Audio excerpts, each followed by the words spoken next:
Today we're in Holyoke, Massachusetts. We're going to do part 2 of the Smith's Ferry Cemetery, where we go into the cemetery and find the Smith family itself. Lewis Smith and Eunice Judd married and had many children, 11 children. 7 are buried in the cemetery. The children are Polly, David, Chester, Lewis, Asenath, Hervey, Hiram, Eunice, Sophia, Milo, and Charles. And 7 of those are buried in this cemetery: Polly, David, Chester, Lewis, Hervey, Eunice, and Milo. And I'm going to try to find them and the parents, and also try to find the first burial of all. Down here.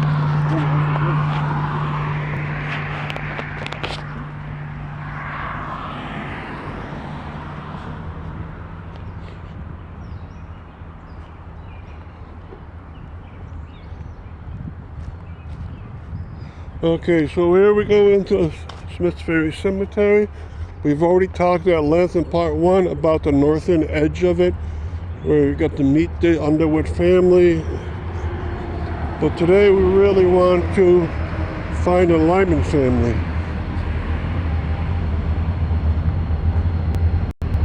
The train happens to be going by. It's a freight train, Pan Am Railroads.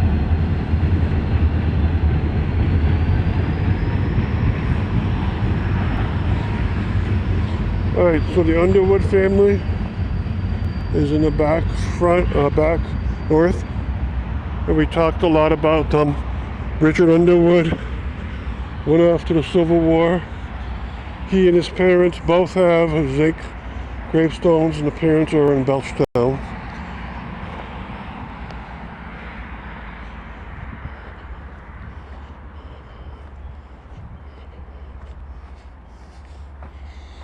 Okay, so I'm giving you a decent look around this beautiful cemetery.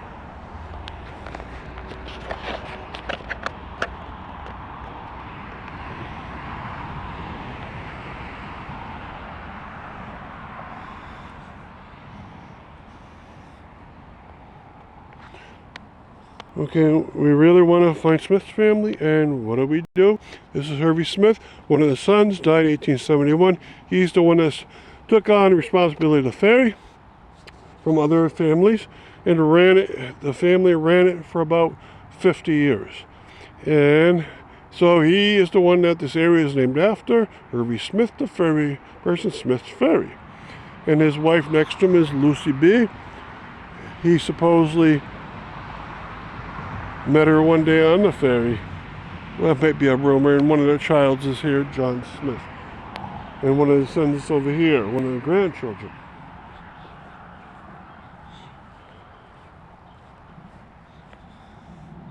Okay, and right now we're in front of Lewis Smith, died 1830.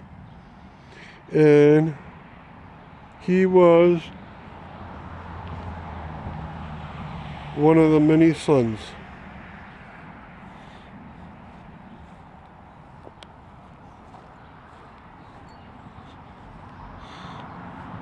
Okay, and this is Polly Smith, married name Polly Daniels, and she's one of the daughters. And here is the parents. Lewis Smith, he was in the Revolutionary War, died 1838, and his wife next to him, Eunice Judd. She died 1843. And in the back, there's a David Smith. Right, there's 2 of them. One is the father, and one is the son. All right.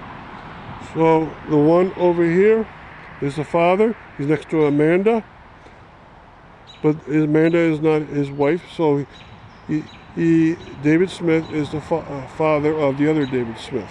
He's one of the sons of Lewis Smith and Eunice Judd.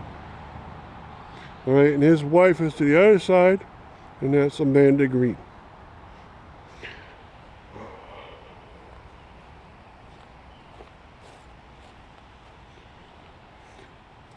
Okay, and this is another one of the daughters, Eunice Smith. She died 1899. She married Hiram Bagg. So she's on one very big stone. This Carter stone I cleaned myself many years ago, and it's still in great shape. All right, another person in the Smith family. There's two Chester Smiths and a Clarissa Smith in between. All right, the one that's to the absolute right is the father. The one to the left, with a Clarissa in between, is the son. The father, Chester, died July 28, 1861, age 71.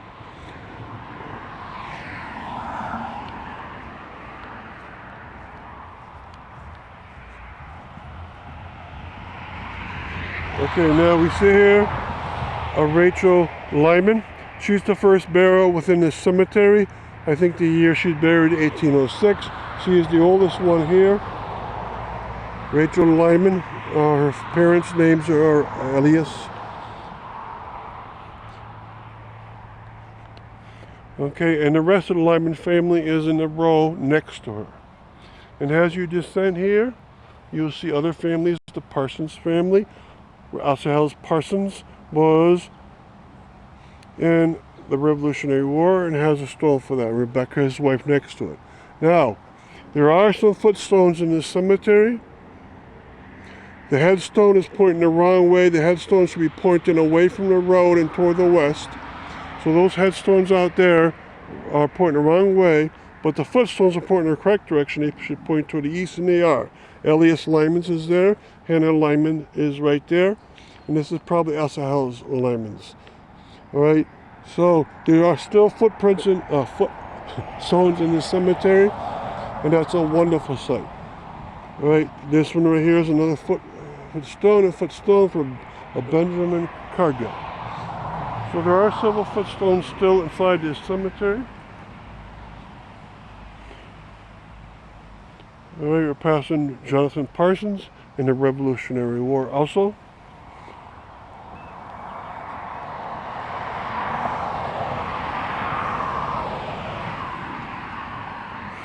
Okay, now we go down to where a person named Milo Smith is, and he is one of the Smith sons. Died in August of 1884 at 76 years old. His wife is next to him, and Milo had many of his children and grandchildren buried in this cemetery. Sally, his wife, is right next to him, and then they'll have several children of his. Right, Josephine is one of them, and then infant son, and then Herbert, another son of Milo, and then Milo Smith, another son of Milo, and the wife of that son. All right, and then it starts with other families, but they were families that married into the Milo Smith family itself. So you see a lot of wonderful things in this Smith Ferry Cemetery. And as I walk back out, I'll show you a few more.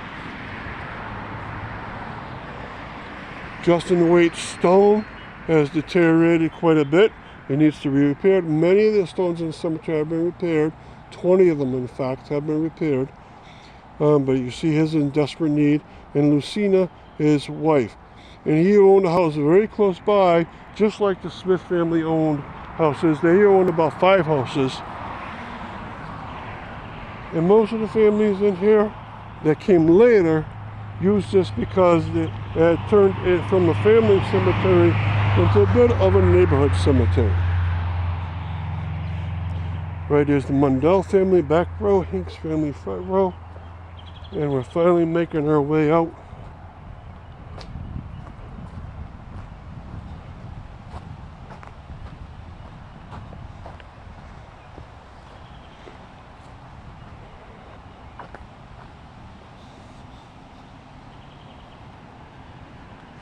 And I told you about William Boland before. That is actually a mausoleum. He's buried in the top part of it. And you can tell that by the vent. Is one of the few mausoleums in Holyoke. And behind him is a Native American burial. They won't tell you where that exactly is. Okay? And then there's an old entrance road for this cemetery that can still be used. And it swoops around towards the back if you really want to use it. And that's right here. And there's the northern part of the cemetery upon land that was given to it by Mount Time Reservation. Okay, and I'll say thank you for coming.